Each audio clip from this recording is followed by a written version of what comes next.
नमस्कार, BSTV देख रहे हैं आप। मैं हूं आपके साथ सोनू सेन। शाम को 5 बज गए हैं।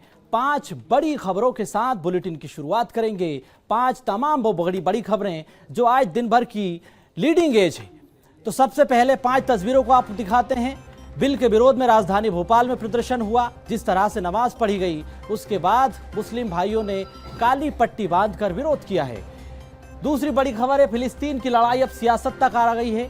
राजधानी भोपाल में ईदगाह के बाहर फिलिस्तीन के पोस्टर लगाए गए, समर्थन किया गया। उसके बाद सियासत शुरू हो गई।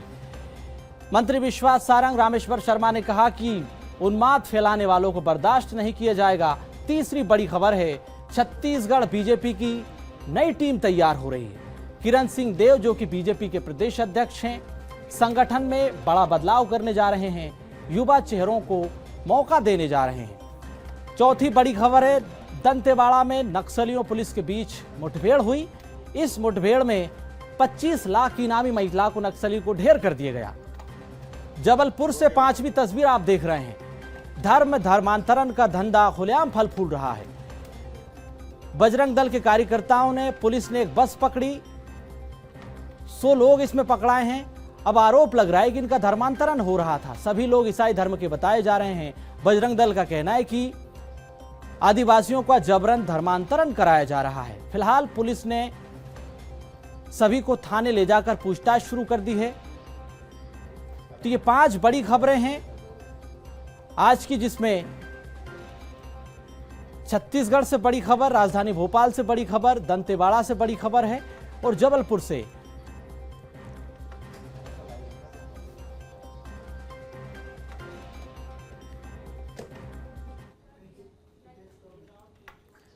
तो सबसे पहले बड़ी खबर राजधानी भोपाल से आपको बताते हैं। ईदगाह में नमाज के बाद फिलिस्तीन के पोस्टर दिखाई दिए हैं। उसके बाद इस पर पॉलिटिक्स शुरू हो गई। ये पोस्टर आप देखिए, राजधानी भोपाल के ईदगाह के बाहर का बताया जा रहा है। नमाज के बाद कुछ युवा हाथ में फिलिस्तीन के समर्थन में पोस्टर लिए सड़क पर दिखाई दिए। ईद के मौके पर यह फिलिस्तीन समर्थन का पोस्टर जो कि वायरल हो गया। BSTV इस वायरल पोस्टर की सत्यता की पुष्टि नहीं करता है, लेकिन जिस तरह से फिलिस्तीन के समर्थन में युवाओं ने दुआ मांगी, उसके बाद इस पर सियासत गर्मा गई।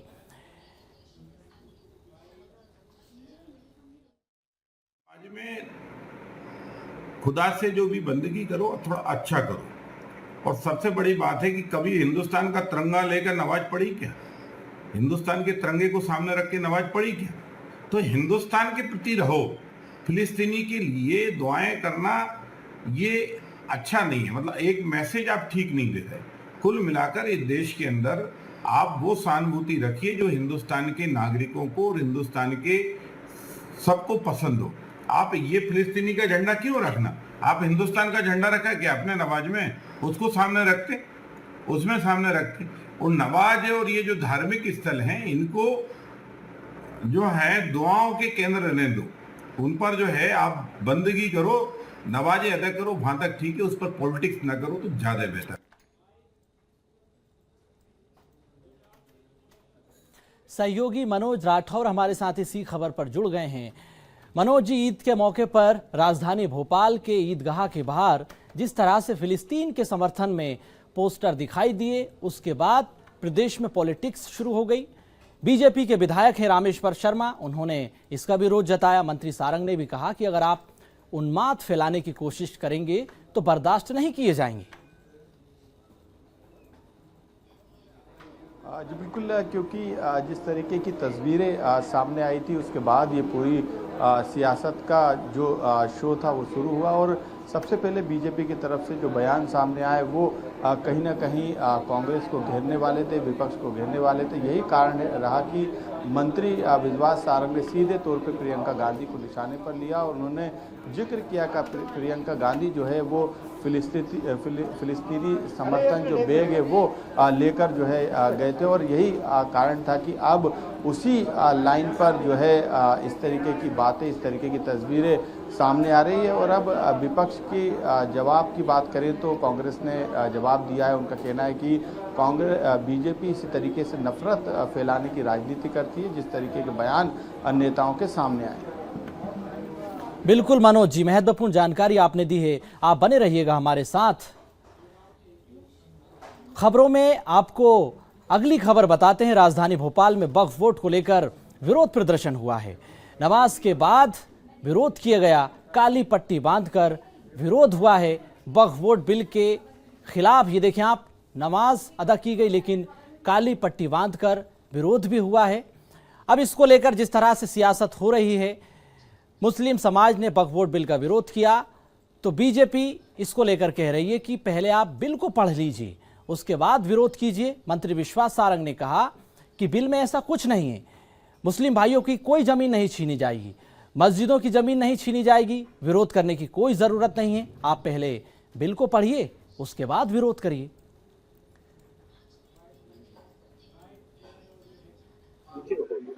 फिरका परस्त मुस्लिम नेता वक्फ बोर्ड की जमीनों पर बेजा कब्जा कर लेते हैं और सरकार यदि गरीब मुसलमान को हक दिलाना चाहती है तो मुसलमानों को गुमराह करके इस तरह की बातें की जाती। मुझे अच्छा लगता यदि ये काली पट्टी उस समय बनती जब पुलवामा में आतंकवादी हमला हुआ था। सहयोगी मनोज राठौर हमारे साथ जुड़े हुए हैं। मनोज जी, अब मध्य प्रदेश में भी वक्फ बोर्ड बिल को लेकर सियासत शुरू हो गई है। ईद के मौके पर मुस्लिम समाज ने नमाज अदा की लेकिन इस दौरान काली पट्टी बांधकर बिल का विरोध भी किया है। कई गंभीर आरोप भी लगाए हैं बिल को लेकर केंद्र सरकार पर। जी बिल्कुल, क्योंकि जो बीजेपी का कहना है कि बिल को पहले पढ़ना चाहिए, उसके बाद इस तरीके की काली पट्टी बांधकर विरोध करना चाहिए। और जो राजनीति इस समय की जा रही है वो गलत राजनीति है, जबकि इस बिल के आने से जो है वो सबका भला होगा, यानी ख़ास तौर से उन मुस्लिम परिवारों का जो कि ज़मीन को लेकर अभी तक हकदार नहीं बने हैं। और साथ में कई तरीके के प्रावधान भी इस बिल के अंदर किए गए, लेकिन जिस तरीके की सियासत लगातार देखी जा रही है उस पर जो है बीजेपी भी लगातार जवाब दे रही। मंत्री विश्वास सारंग ने बताया कि कई ऐसे चुनिंदा नेता हैं जो कि इस बिल को पास होने नहीं देना चाहते। इसका बिल का विरोध लगातार उनके इशारों पे किया जा रहा है, जबकि ये बिल गरीब मुसलमानों के हित में है, यानी उनके लिए फ़ायदे और कई अधिकार लेकर आएगा। जबकि वो पक्ष, वो मुस्लिम पक्ष जिनमें बड़े नेता हैं जो कि वक्फ की ज़मीन पर जिन्होंने कब्जा करके रखा है, जो अमीर है, वो नहीं चाहते कि गरीब मुसलमान आगे बढ़े। हालांकि बिल को लेकर लगातार जो सियासत है वो देखी जा रही है। इससे पहले भी जो है मुस्लिम समाज ने नमाज के दौरान विरोध किया था काली पट्टी बांधकर, लेकिन आज ईद का त्यौहार था और इसे धूमधाम से मध्य प्रदेश में मनाया जा रहा है। लेकिन इस बीच में जब नमाज थी उस दौरान कई मस्जिदों में जो है काली पट्टी बांधकर मुस्लिम ने जो है विरोध किया। मुस्लिम लोगों ने जो है पट्टी बांधी और नमाज अदा की, और इस दौरान उन्होंने अपना विरोध भी जो है इस काली पट्टी के जरिए दिखाया।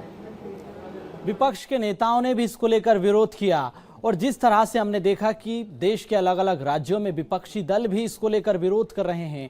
सरकार को बताना चाहिए कि बिल में क्या है, और समर्थन जिस तरह से हम देख रहे हैं कि कुछ राजनीतिक दलों ने भी किया, इसको लेकर भी सियासत हो रही है। दूसरी बात यह भी कि एक डर दिखाया जा रहा है कि मस्जिदों की जमीन छीन ली जाएगी।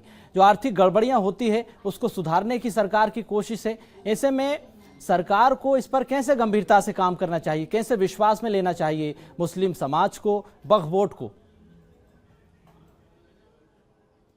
बिल्कुल आपने सही कहा, क्योंकि जब तक जानकारी का अभाव रहेगा इस तरीके की अफवाहें फैलती रहेगी, इस तरीके के विरोध भी होते रहेंगे, इस तरीके की राजनीति भी देखी जाएगी। लेकिन सरकार का कहना है, चाहे वो केंद्र की सरकार हो या बीजेपी शासित राज्यों की सरकार, उनका यही कहना है कि ये जो बिल है वो कहीं ना कहीं सभी चीज़ों को व्यवस्थित करेगा, यानी गरीब मुस्लिम परिवार को सीधे तौर पर इस पर फ़ायदा होने वाला है। और इस बिल से जिस तरीके की वक्फ की ज़मीन का बंटवारा हुआ है उस पर कहीं ना कहीं कंट्रोल किया जाएगा। जो कब्जे किए गए हैं उसे भी जो है सरकार हटाने का काम करेगी, और मुस्लिमों के उत्थान में जो है इस वक्फ बोर्ड के जो भी संशोधन है वो किए गए हैं। तो समझाइश और जागरूकता तो लाने की कोशिश की जा रही है, लेकिन यही बीजेपी बार बार कह रही कि जिन्होंने बिल को नहीं पढ़ा है, उसके प्रावधानों को नहीं देखा है, वो इस तरीके का विरोध कर रहे हैं। और यही वजह है कि इसके पीछे जो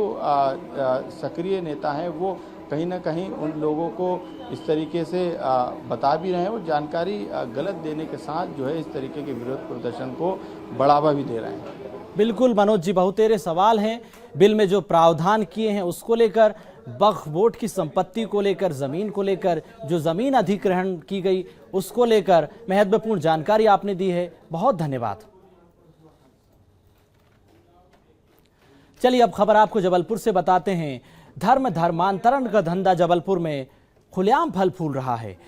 अब बड़ी खबर यह कि बजरंग दल और पुलिस ने एक बड़ी कार्रवाई की, एक बस को पकड़ा है। इस बस में 100 लोग जो पकड़े गए हैं वो ईसाई धर्म के बताए जा रहे हैं, लेकिन बजरंग दल का कहना है कि धर्मांतरण का खेल चल रहा है, ईसाई धर्म में परिवर्तन हो रहा है, इसलिए आदिवासियों को ले जाया जा रहा था। अब तमाम लोगों को पुलिस थाने ले गई है, इनसे पूछताछ की जा रही है। धर्म परिवर्तन की आशंका है, इसीलिए बस को रोका गया। बजरंग दल ने पुलिस को सूचना दी, उसके बाद पुलिस की टीम मौके पर पहुंची।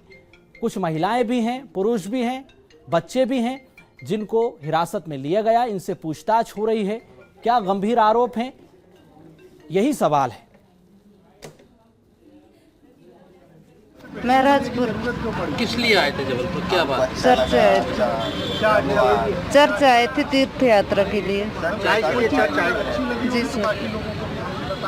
परिवर्तन नहीं करवा रहे? नहीं करवाए हैं हम लोग। पैसे ऐसे भी दिया?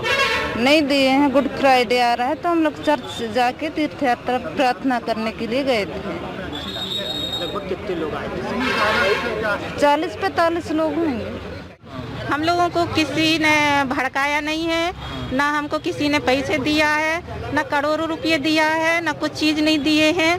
हम लोग बचपन ही से ही ईसाई धर्म में हैं। बचपन से माता पिता निकल गए, माता पिता का पीढ़ी निकल गया जी, हमारा तीसरा चौथा पीढ़ी आ रहा है। हम लोग बचपन से, हमारे बच्चे भी ईसाई धर्म में भी हैं, आने वाली पीढ़ी भी ईसाई धर्म में रहेगी, हर एक चीज़ रहेगा। हम लोग ईसाई धर्म को छोड़ नहीं सकते।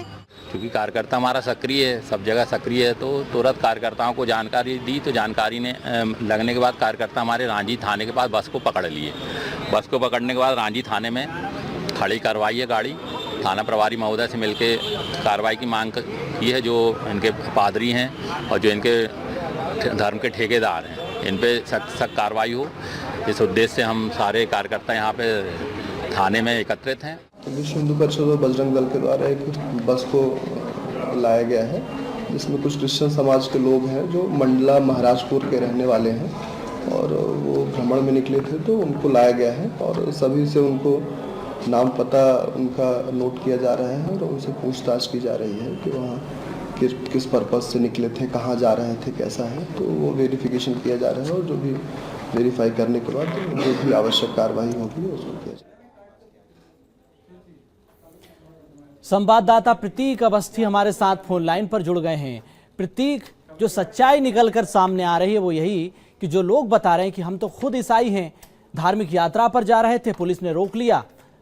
अब इस पर क्या सच्चाई आखिर बताइए। हाँ देखिए, बिल्कुल यही जांच का विषय है और यही इंटरोगेशन का विषय भी है कि क्या ये सच दबाव में कहा जा रहा है या फिर संभवतः इसके पीछे कहीं ना कहीं कोई दूसरा राज है। क्योंकि जो आधार कार्ड हिंदूवादी संगठनों ने इन ग्रामीणों के चेक किए वो बतलाते हैं कि आदिवासी समुदाय से ताल्लुकात रखते हैं। अब जो भी हो, अगर धर्म बदला, नाम या सरनेम नहीं बदला है, तो ये इसी एंगल्स पर जो है पुलिस यहाँ पर जांच कर रही है। क्योंकि अगर प्रेयर हो ही रही थी, जो संदेह बढ़ाता है, अगर प्रेयर ही हो रही थी तो अचानक हिंदूवादी संगठनों के पहुंचने पर क्यों बस को आनंद फानंद में रवाना किया गया, ये सवाल जो है वो कहीं ना कहीं संजीदा है। फिलहाल पुलिस के पास शिकायत हिंदूवादी संगठनों की है, जिस बस से ये रवाना हुए थे तीर्थ यात्रा के नाम पर, और एक चर्च पे इकट्ठा होना और इकट्ठा होने के बाद हिंदूवादी संगठनों के पहुंचने पर तितर बितर होना, ये कहीं ना कहीं तमाम जो संदेह है वो खड़ा करता है। अब जो भी हो, फिलहाल पुलिस ने अलग अलग बयान और मीडिया के सामने भी कुछ ग्रामीण आए हैं और वो कह रहे हैं कि नहीं, वो क्रिश्चियन है और पीढ़ियों से क्रिश्चियन है, बशर्ते वो अपना नाम भी ढंग से नहीं ले पा रहे हो, वो बात अलग है। अब पुलिस की जांच किस एंगल पे और किस तरीके से आगे बढ़ती है देखना होगा। जिन पादरी का नाम यहाँ पर लिया जा रहा है उसे भी कहीं ना कहीं पुलिस जांच के दायरे में ले रही है। और ये तकरीबन जो 100 ग्रामीण मंडला तो यहाँ पर आप पहुंचे थे जबलपुर में तीर्थ यात्रा के नाम पर, क्या ये वाकई तीर्थ था या प्रायोजित तीर्थ था, अब पुलिस इसकी जांच कर रही है। प्रतीक, सवाल ये भी है कि दस्तावेज क्या कह रहे हैं, जो पुलिस ने दस्तावेज बरामद हुए हैं उसमें क्या कुछ निकल कर आया, क्योंकि बयान तो हमने सुन लिए हैं लेकिन सच्चाई दस्तावेजों से निकल कर आएगी। क्या इनका धर्मांतरण किया गया या फिर कराए जाने की कोशिश थी, दबाव बनाया जा रहा है, किस तरह से दबाव बनाया जा रहा है, क्योंकि आर्थिक दबाव की बात यहाँ पर निकल कर सामने आ रही, प्रलोभन दिए गए इन्हें। देखिए, लाजमी है, चूंकि आदिवासी बहुल इलाकों में आज से नहीं बल्कि दशकों से धर्मांतरण का खेल चल रहा है। हमने देखा है कि साउथ के कुछ राज्यों में तो साथ ही साथ मध्य प्रदेश महाकौशल के आदिवासी अंचलों में भी लगातार बीते सालों में धर्मांतरण के मामले सामने आ चुके हैं। इनमें से कुछ ग्रामीण पहले से ही खुद को ईसाई समाज का बता रहे हैं। बेशक उनसे जब प्रेयर पूछी गई तो प्रेयर नहीं बता पाए। तो क्या ये दबाववश है या जो उनकी आईडीज कह रही है कि अभी भी ये आदिवासी समुदाय से ताल्लुकात रखते हैं, जो कि सरनेम नहीं बदला गया और आईडी कहीं ना कहीं आज भी जो है सच को बयां करती हैं। तो पुलिस इसीलिए कहीं ना कहीं मामले में गंभीरता से आगे बढ़ रही है और फिलहाल प्राथमिक तौर पर उसने ये भी इनकार किया कि कहीं ना कहीं ग्रामीण सच कह रहे हैं। उसने यही कहा है कि फिलहाल वो जांच करेगी और जो भी तथ्य सामने आएंगे उस लिहाज से कार्रवाई की जाएगी। बिल्कुल प्रतीक, तो पुलिस जांच कर रही, आखिर क्या है पूरा मामला, धर्म परिवर्तन से जुड़ा है या फिर साजिश है, तमाम एंगल से पुलिस जांच कर रही। बहुत धन्यवाद आपका प्रतीक। खबरों में आगे बढ़ेंगे, छत्तीसगढ़ से खबर आपको बताते हैं। बीजेपी संगठन में बदलाव की सुगबुगाहट तेज हो गई है। प्रदेश अध्यक्ष किरण सिंह देव अपनी नई टीम तैयार करने में जुटे हुए हैं। अब इस नई टीम में नए चेहरों को मौका मिल सकता है, खासकर युवाओं को। पूरा फोकस युवाओं पर है किरण सिंह देव का। संगठन में बड़े बदलाव होना है, मंडल स्तर पर, बूथ स्तर पर, यहां तक कि मोर्चा स्तर पर भी बदलाव होना है। यही वजह है कि अब लगातार मैराथन मीटिंग्स हो रही है। बीजेपी के प्रदेश अध्यक्ष किरण सिंह देव नेताओं से, पदाधिकारियों से बातचीत कर रहे हैं। संगठन प्रकोष्ठों में भी बदलाव हो सकता है, उसकी भी रणनीति बनाई जा रही है। राष्ट्रीय अध्यक्ष के चुनाव होने हैं, चुनाव के बाद इस पर फैसला होना बाकी है। तो अगले महीने नई कार्यकारिणी तय हो सकती है। इसी को लेकर बीजेपी में फिलहाल मंथन चल रहा है। नए चेहरों को मौका मिल सकता है।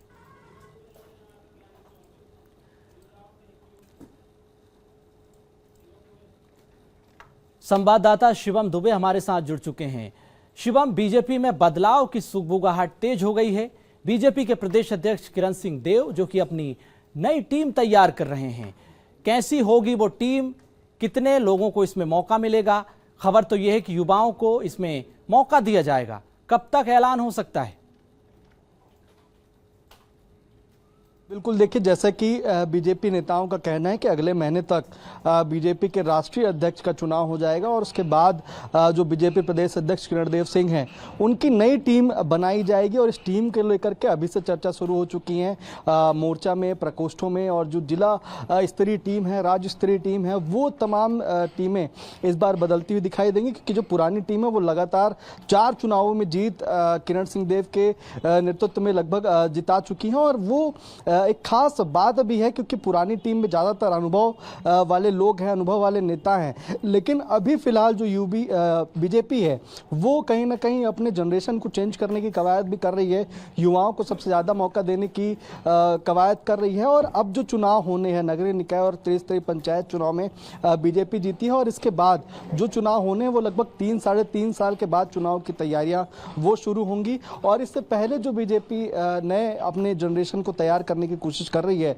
युवा नेताओं को ज़्यादा से ज़्यादा मौका देने की कोशिश कर रही है, नए पदाधिकारी बना करके उनके अंदर अनुभव को सहेजने की कोशिश कर रही है। तो उनके पास लगभग समय 3.5 साल का है।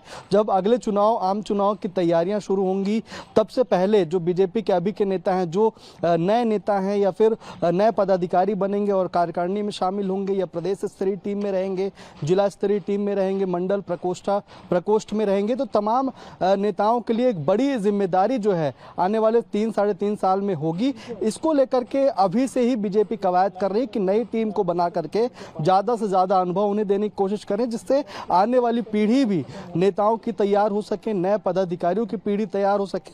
और जो बीजेपी का एक जीत का जो एक लगातार सिलसिला चल रहा है, 4 चुनावों में बीजेपी जीत चुकी है, अगले जो चुनाव होने हैं उनमें भी जीत दर्ज करने के लिए अभी से नेताओं को एक्सपीरियंस देने का काम और नई टीम को अनुभव देने का काम बीजेपी करेगी। इसी को लेकर के नई टीम अगले महीने तक घोषित हो सकती है प्रदेश अध्यक्ष माफ कीजिएगा किरण सिंह देव की। जी बिल्कुल शिवम, तो बीजेपी के संगठन को मजबूत करने के लिए आगामी चुनाव में जीत सुनिश्चित करने के लिए अभी से तैयारी शुरू हो गई है।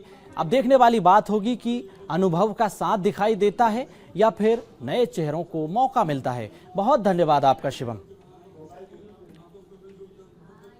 खबरों में आगे बढ़ते हैं। दंतेवाड़ा से खबर है, पुलिस और नक्सलियों के बीच मुठभेड़ हुई। इस मुठभेड़ में 25 लाख रुपए की इनामी महिला नक्सली को ढेर कर दिया गया। लंबे समय से नक्सली संगठनों में यह महिला सक्रिय थी, कई वारदातों को अंजाम दे चुकी है। अब इसको ढेर कर दिया गया। यह हथियार सामग्री जो बरामद हुई है, सुरक्षा बलों के साथ मुठभेड़ में महिला नक्सली को ढेर कर दिया गया है। रेणुका, जिसका नाम बताया जा रहा है, महिला है और मुठभेड़ में ढेर हुई है। 25 लाख रुपए की इनामी महिला ये बताई जा रही है। सरकार ने टारगेट सेट किया, केंद्रीय गृह मंत्री अमित शाह ने टारगेट सेट किया कि मार्च 2026 तक हर हाल में नक्सलवाद का खात्मा करना है। राज्य सरकार, केंद्र सरकार मिलकर नक्सल उन्मूलन अभियान चला रही है। एंटी नक्सल ऑपरेशन को जिस तरह से आगे बढ़ाया जा रहा है, बीजापुर बॉर्डर का ये मामला है जहां पर पुलिस नक्सलियों के बीच मुठभेड़ हुई है। 25 लाख की इनामी महिला को ढेर कर दिया गया है। जिला दंतेवाड़ा एवं बीजापुर की सीमावर्ती बेलनार एकेली के सरगदी जंगलों में प्रतिबंधित एवं गैर कानूनी सीपी मोदी संगठन कैडर्स की उपस्थिति के आसूचना के आधार पर दंतेवाड़ा डीआरजी टीम अभियान के लिए रवाना हुई। अभियान के दौरान आज दिनांक 31 मार्च को प्रातः 9 बजे से लेकर अनेक बार माओवादी एवं सुरक्षा बल के बीच में मुठभेड़ हुई। मुठभेड़ के उपरांत इलाका के सर्चिंग में एक महिला माओवादी कैडर का डेड बॉडी, एक इंसास राइफल एवं अन्य एक्सप्लोजिव मटेरियल और दैनिक उपयोग सामग्री मुठभेड़ स्थल से बरामद हुई। संवाददाता विजयंत गौतम हमारे साथ जुड़ चुके हैं। विजयंत, पुलिस और नक्सलियों के बीच मुठभेड़ हुई है, 25 लाख की इनामी महिला नक्सली को ढेर कर दिया गया। अभी क्या अपडेट है एंटी नक्सल ऑपरेशन को लेकर? क्या अभी भी सर्चिंग चल रही है? नहीं, आपको बता दें कि सर्चिंग से जवान वापस आ चुके हैं और इस महिला नक्सली का शव लेकर के डीआरजी कार्यालय दंतेवाड़ा आ चुके हैं। आपको बता दें कि इस महिला नक्सली के ऊपर कुल टोटल 45 लाख का इनाम था। 25 लाख छत्तीसगढ़ शासन के द्वारा रखा गया था और 20 लाख रुपया तेलंगाना सरकार के द्वारा रखा गया था। इन पर कुल टोटल 45 लाख की इनामी नक्सली थी रेणुका। बिल्कुल, तो बस्तर रेंज में साल 2025 में 119 नक्सलियों को ढेर कर दिया। अभी भी ये ऑपरेशन लगातार जारी है क्योंकि मार्च 2026 तक टारगेट सेट कर दिया है। हर हाल में छत्तीसगढ़ की धरती से नक्सलवाद को खत्म करना है। बहुत धन्यवाद आपका तमाम जानकारी के लिए विजयंत।